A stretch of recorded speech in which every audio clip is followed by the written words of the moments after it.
My name is Flora Thompson, and I'm 56 years old. For 30 years, I've been the one who creates Christmas magic in our family through cooking. Every December, my kitchen becomes the heart of our home, filled with the aromas of roasted turkey, homemade stuffing, and fresh-baked pies. This year was supposed to be extra special because my daughter Sarah and her new husband Jake were coming home for Christmas dinner.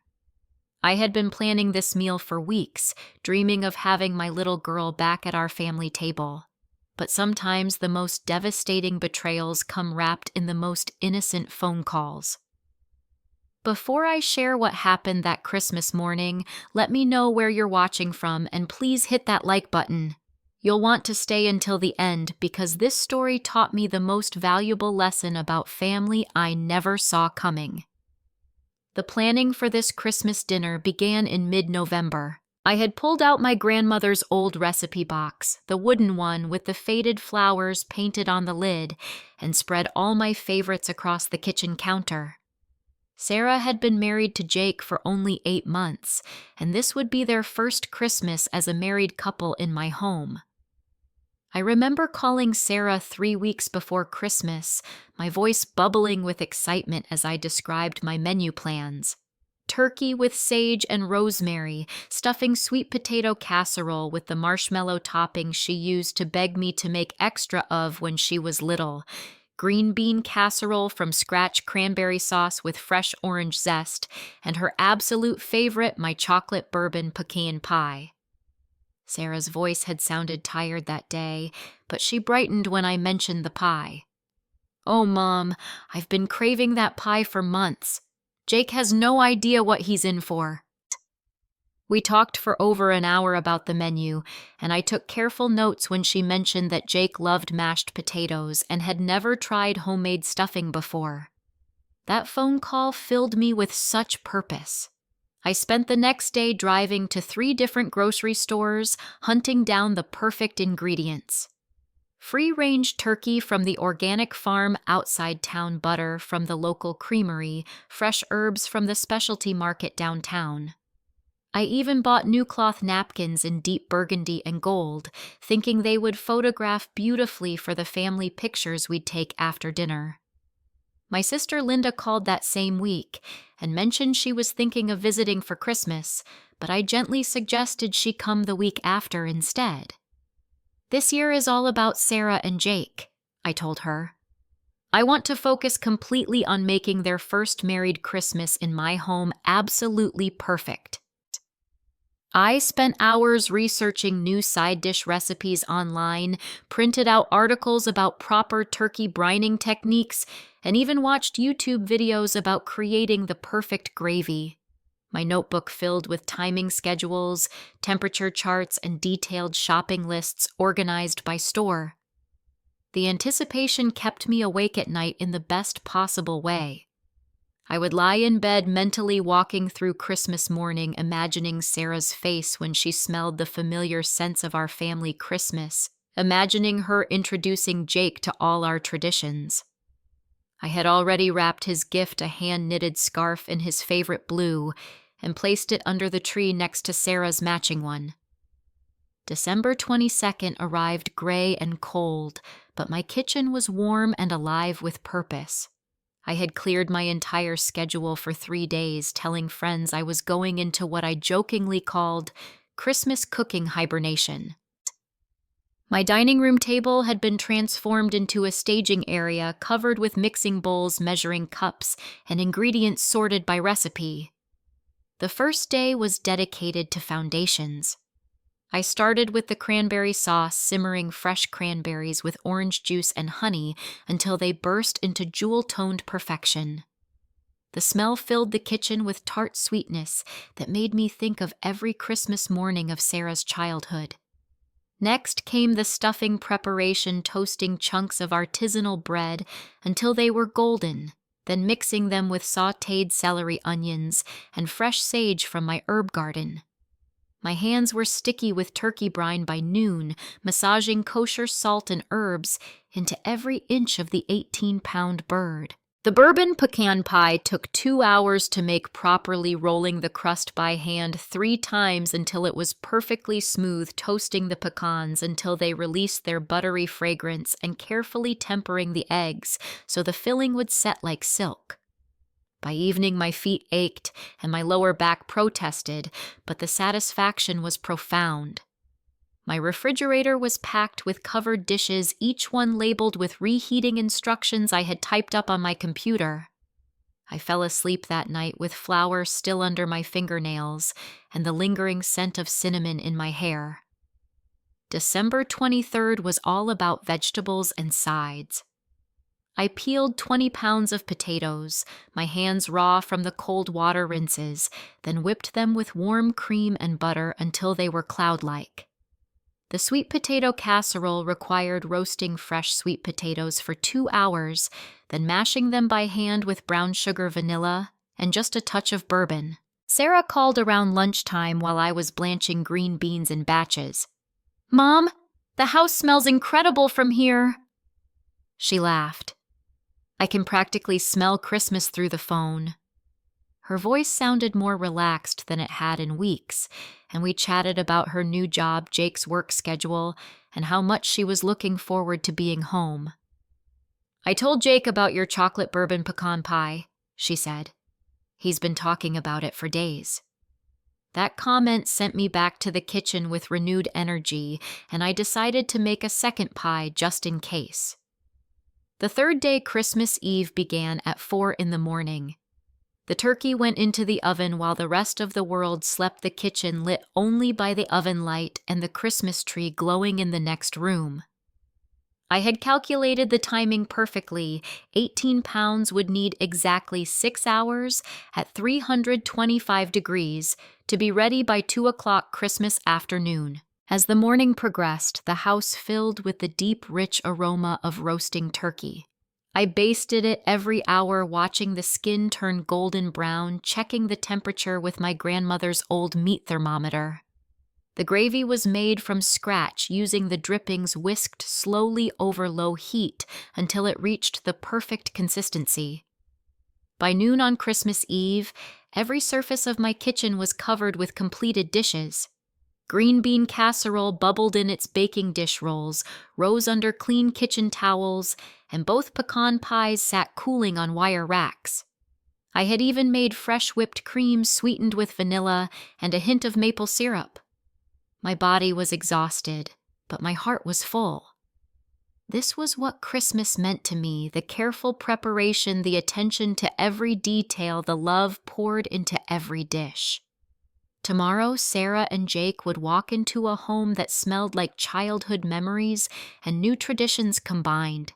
Christmas morning dawned crisp and bright, and I woke before my alarm with anticipation coursing through my veins. I showered and dressed carefully in the red cashmere sweater Sarah had given me last Christmas, the one she said brought out the highlights in my gray hair. My makeup was done with extra care, and I even wore the pearl earrings that had been my mother's. By 7 o'clock, I was in the kitchen making final preparations. The turkey needed to rest, the sides required last-minute warming, and the table needed its final touches.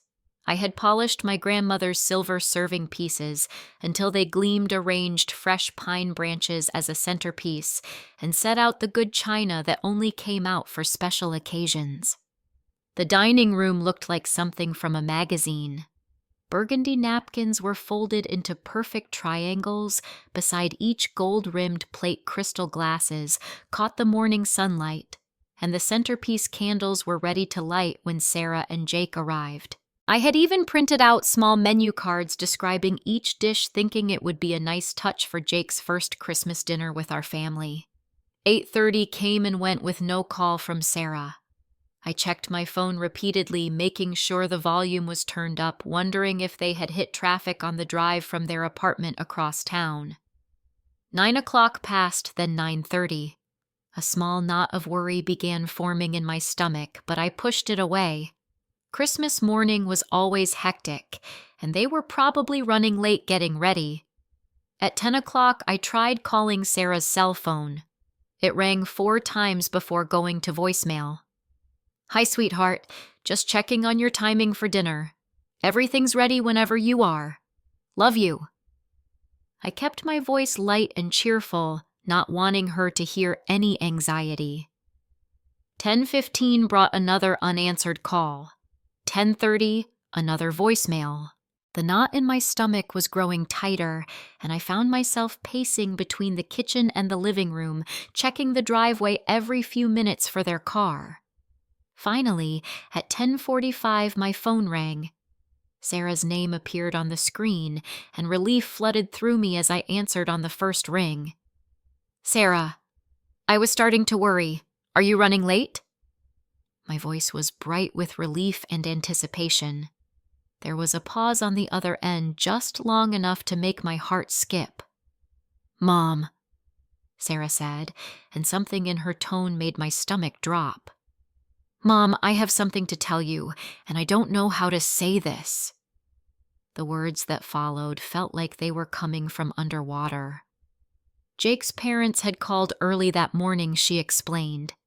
His father had surprised the family with last-minute plane tickets home for Christmas, and it was the first time in 2 years that Jake would be able to spend Christmas with his entire family. They had invited Sarah and Jake to join them for Christmas dinner. "We couldn't say no, Mom." Sarah continued, her words tumbling out quickly. "You know how close Jake is to his family, and his grandmother specifically asked for him to be there. She's been sick, and they weren't sure if she'd be able to travel this year." I stood in my kitchen surrounded by the feast I had spent 3 days preparing, listening to my daughter choose another family over ours. The turkey sat perfectly golden on the counter, the pies were arranged on cooling racks, and the dining room table waited for guests who would never arrive. "I understand, sweetheart," I heard myself saying, my voice steady despite the way my hands had started to shake. "Family is important. You should be with Jake's family today." "Mom, I'm so sorry," Sarah said, and I could hear genuine regret in her voice. "I know you've been cooking, and I feel terrible about this. We'll come visit next weekend, I promise. We can have our Christmas dinner then." After I hung up, I stood motionless in my kitchen for what felt like hours, but was probably only minutes. The silence was deafening after 3 days of constant activity. Every surface held evidence of my love and effort, hand-rolled pie crusts, perfectly seasoned stuffing gravy made from scratch. All of it waiting for a family that had chosen to be elsewhere. The house felt enormous and hollow around me. I walked through each room, seeing everything I had prepared with new eyes. The dining room table set for 4 with such hope and care now looked like a museum display of abandoned expectations. The living room where I had imagined us opening gifts and laughing together felt cold, despite the Christmas tree lights twinkling cheerfully in the corner. I returned to the kitchen and stood before the feast spread across every counter. The turkey, golden and perfect, would feed 8 people easily. The stuffing, fragrant with sage and celery, filled an entire casserole dish. 2 pecan pies sat side by side, their surfaces glossy with bourbon and brown sugar. Sweet potato casserole, green bean casserole. Mashed potatoes that had been whipped to creamy perfection. Fresh rolls wrapped in clean towels, homemade cranberry sauce gleaming like ruby jewels in its glass bowl. 3 days of work, 3 days of love poured into every detail. 3 days of anticipating Sarah's smile when she tasted each familiar flavor. 3 days of imagining Jake's delight at experiencing our family traditions for the first time. All of it meaningless now. I picked up a fork and took a small bite of the stuffing, but it turned to ash in my mouth. The flavors that should have brought comfort felt empty when eaten alone. I tried a spoonful of sweet potato casserole, but the sweetness was cloying without the warmth of family conversation to accompany it. The tears started slowly, just a few drops that I wiped away with the back of my hand. But as I looked around the kitchen at the evidence of my wasted efforts, they came faster. I thought about all the Christmases when Sarah was little, how she would sneak into the kitchen Christmas morning to steal tastes of everything while I finished the final preparations. How she would set the table with such serious concentration, making sure every fork was perfectly aligned. How she would insist on saying grace before we ate, thanking God for family and food and being together. When had that changed? When had I become someone whose love and effort could be so easily discarded for a better offer? I tried to remember the last time Sarah had seemed truly excited about one of our family gatherings, and the realization hit me like a physical blow. It had been years since she had prioritized our traditions over other plans. My neighbor, Mrs. Patterson, knocked on the front door around noon, probably drawn by the delicious smells that had been wafting from my house for days. I composed myself, quickly wiping my eyes and pasting on a bright smile before answering. "Merry Christmas, Flora," she called out cheerfully. "Something smells absolutely divine over here. You must be having quite the celebration." "Merry Christmas," I managed, keeping the door only partially open so she couldn't see the untouched feast behind me. "Just a quiet day at home." "Well, save me a piece of whatever you're making." She laughed. "It smells better than anything I've ever cooked." After she left, I closed the door and leaned against it, feeling more alone than I had ever felt in my life. Standing in my kitchen surrounded by untouched food, I made a decision that surprised even me. I would not let this feast go to waste, and I would not spend Christmas Day wallowing in self-pity. I began methodically packing everything into containers, working with the same careful attention I had given to the cooking.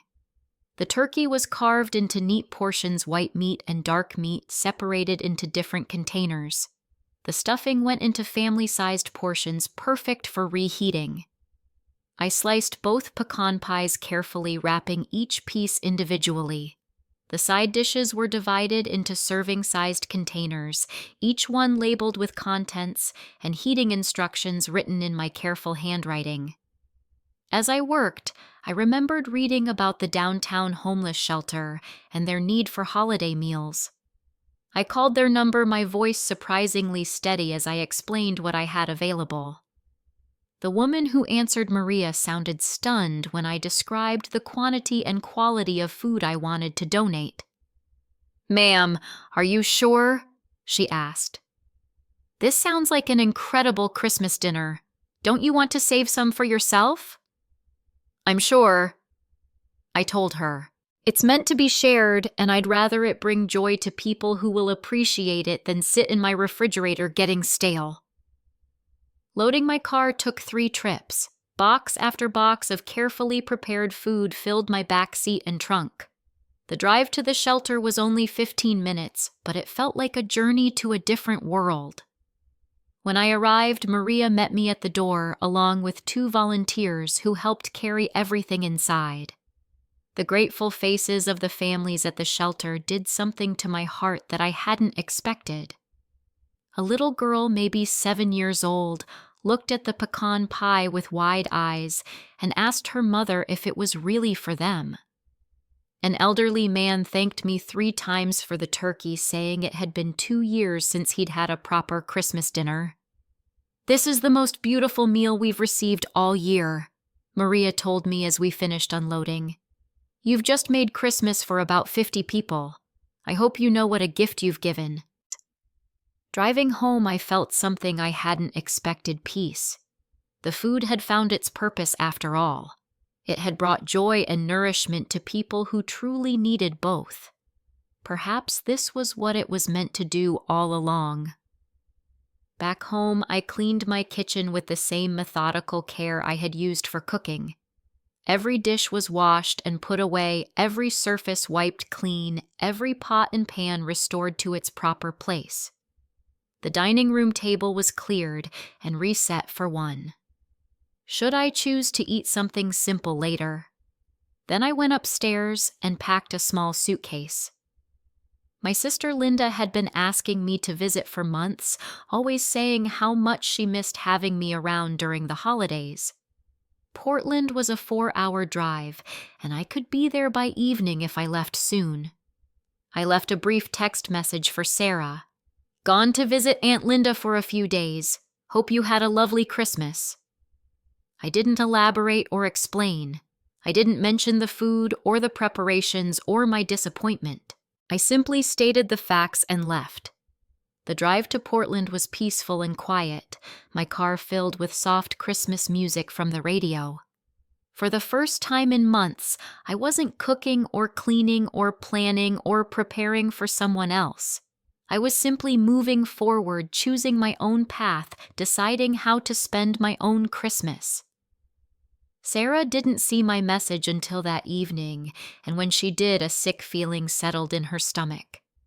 She was sitting at Jake's parents' house picking at catered prime rib that tasted like cardboard compared to her mother's home-cooked meals.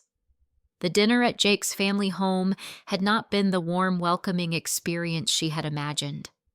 Jake's mother, Sandra, was polite, but distant, making subtle comments about Sarah's job, her cooking abilities, and her family background. Jake's sister Amanda spent most of the meal talking about her ex-boyfriend, someone Jake's family clearly preferred over Sarah. "Your mother certainly raised you to be independent," Sandra said when Sarah mentioned her marketing job. The tone made it clear this wasn't entirely a compliment. The conversation felt forced and artificial, nothing like the easy warmth of Christmas dinners at her own home. There were no stories about Sarah's childhood, no inside jokes that made everyone laugh, no sense of belonging. She was clearly the outsider here, tolerated, but not truly welcomed. Jake seemed oblivious to the undercurrents, happy to be back with his family and catching up on months of separation. But Sarah found herself thinking about her mother's kitchen, imagining the smells of roasting turkey and fresh-baked pies, remembering the way Christmas morning always felt magical at home. When she finally saw my text message at 8 that evening, guilt hit her like a physical blow. I had spent 3 days cooking for this Christmas dinner, 3 days of planning and shopping and preparing, all for a meal that never happened. And instead of calling to check on me or apologize properly, she had spent the day with people who barely tolerated her presence. She tried calling my phone immediately, but it went straight to voicemail. She tried again an hour later, then again before bed. Each unanswered call made her feel worse. December 26th brought more attempts to reach me, all unsuccessful. Finally, Sarah called Linda's house, her hands shaking as she dialed the number she had memorized as a child. "Hi, Aunt Linda, it's Sarah. Is Mom there?" Linda's voice was carefully neutral. "She's here, honey, but she's resting right now. It was quite a drive yesterday." "I need to talk to her," Sarah said, hearing the desperation in her own voice. "I made a terrible mistake yesterday." "Your mother cooked for 3 days, Sarah," Linda said quietly. 3 days.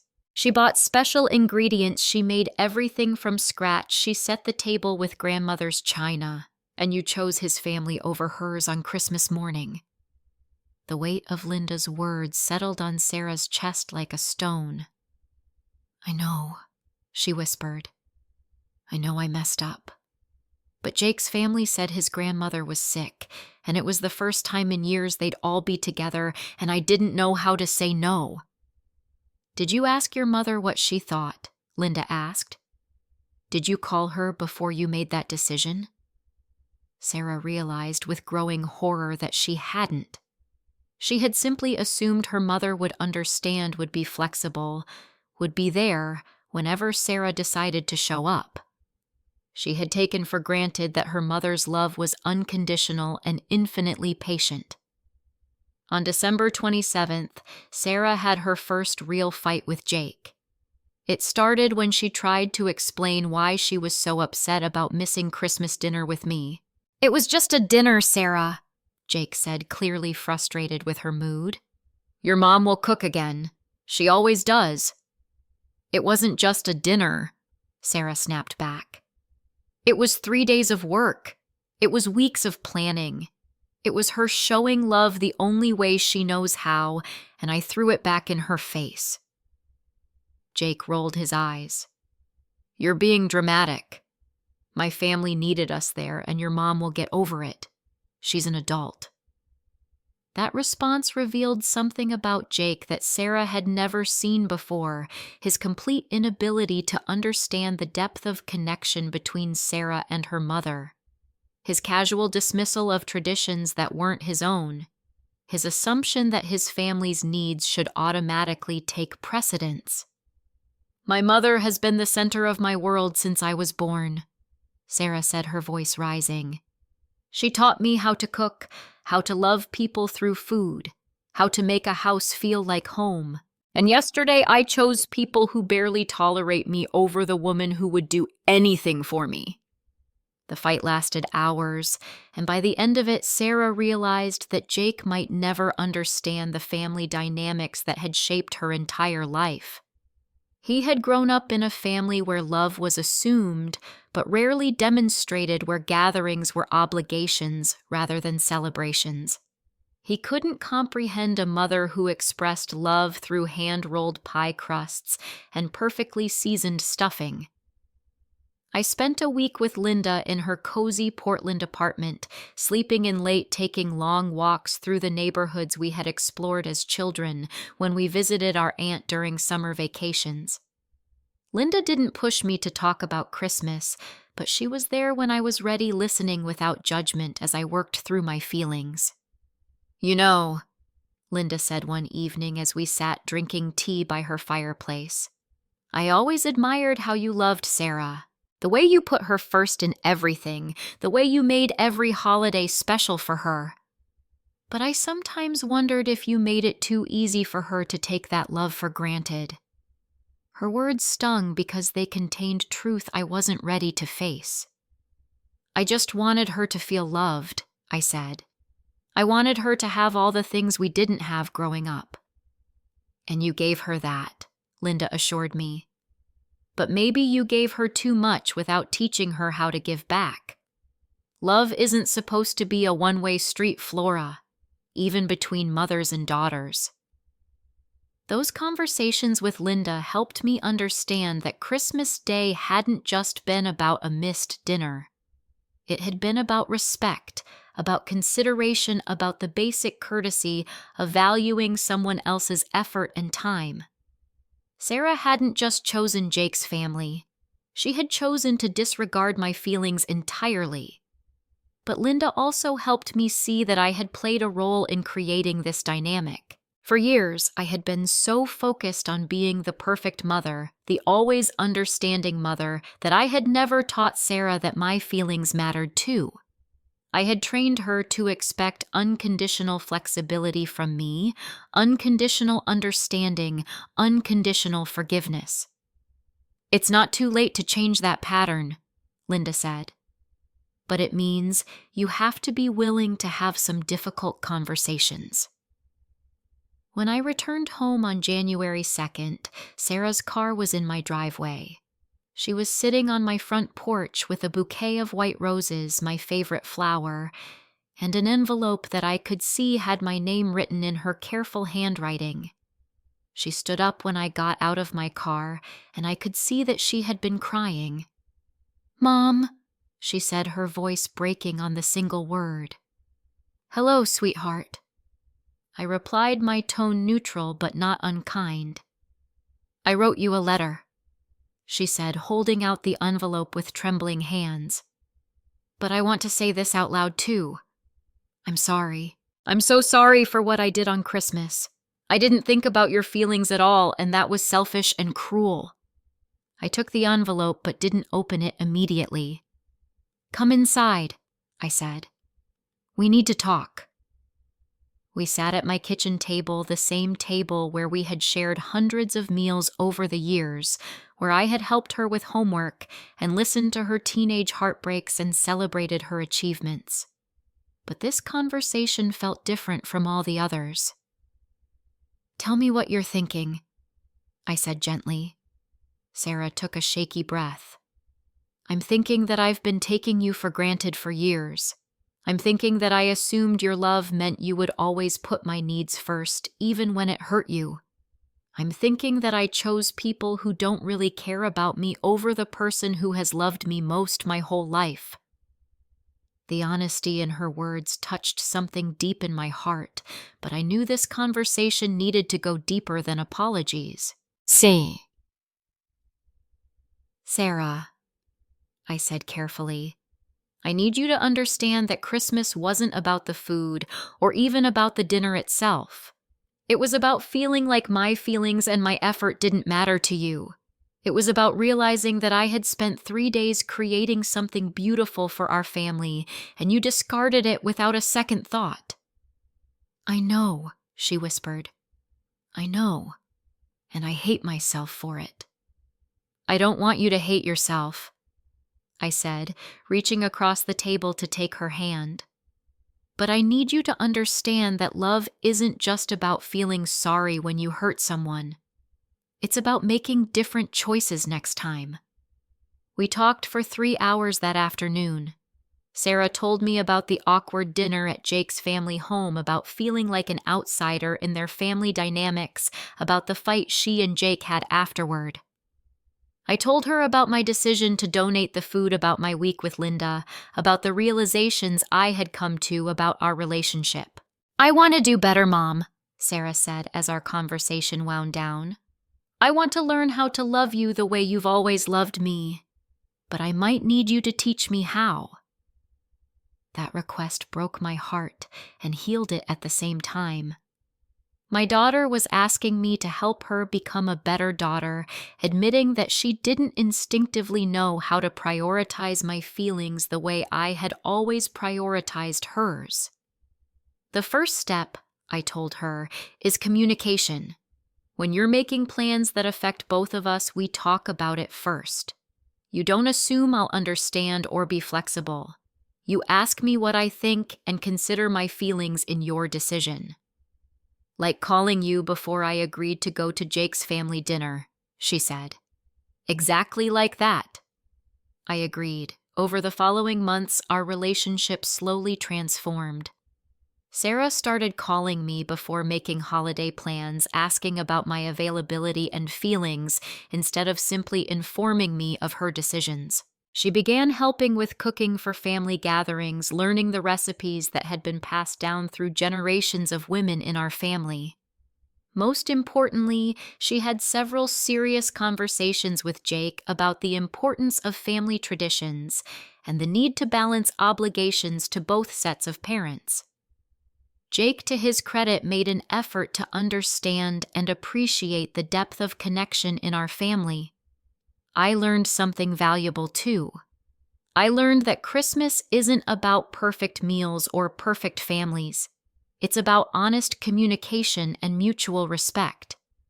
Sometimes the greatest gift we can give our children is teaching them that love has boundaries, and that's not selfish, that's healthy. Now, when Sarah calls me before making holiday plans, my heart fills with gratitude. When Jake tells me how much he enjoyed the stuffing I taught him to make, I see the man my daughter married making an effort to honor our family traditions. And when I cook now, I cook with wisdom alongside love, knowing that the most nourishing thing I can offer my family is respect for myself as well as devotion to them. The hardest lessons often come wrapped in the most painful experiences, but they're the ones that change us for the better. That Christmas taught me that love without boundaries isn't really love at all, it's just enabling. And it taught Sarah that taking someone for granted is the fastest way to lose the very thing you value most. Sometimes the best gift we can give someone is showing them what they stand to lose so they learn to value what they have. And sometimes the best gift we can give ourselves is learning that we're worthy of the same consideration we've always given others. Have you ever had to teach someone close to you that your feelings matter too? I'd love to hear about your experiences in the comments below. Please give this video a like. If my story touched you, subscribe for more real-life stories about family and relationships, and share this with someone who might need to hear that it's okay to set boundaries with the people you love. Thank you for listening to my story, and I hope your own family relationships are filled with the kind of mutual respect and genuine love that makes every gathering a true celebration.